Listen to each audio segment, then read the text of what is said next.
Breaking the wall of magnetic computers. Mohamed Atwa, Falling Walls Lab, Sendai.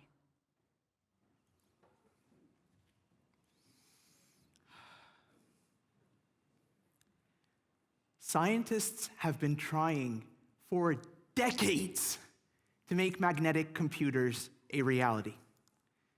Magnetic computers in the future will encode information using magnetism instead of electricity. These magnetic computers would be over 1,000 times faster than conventional electronic computers, for example, your smartphone or laptop.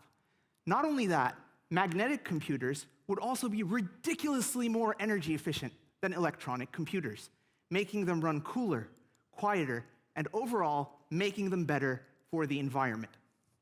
The obvious question then is, if they're such hot stuff, where are the magnetic computers? Scientists would make them, but until fairly recently, we didn't have the materials to make them out of. Circling back to conventional electronic computers, for example, your smartphone, the problem is miniaturization. The components of an electronic computer are so incredibly tiny that you could fit hundreds of thousands of them across the cross-section of a single human hair. Now, what happens when you try to do the same thing with magnetic computers and magnetic components in magnetic computers? Well, you end up running headfirst into two walls. Wall number one, you shrink the magnetic components, and they end up becoming less magnetic or losing their magnetism entirely. Wall number two, they retain their magnetism, but are only magnetic at temperatures far below 0 Celsius. Obviously, neither of these two things are conducive to making a good magnetic computer. One day, during my PhD, I stumbled upon a piece of buried treasure, an old and forgotten material from the 1950s called chromium telluride.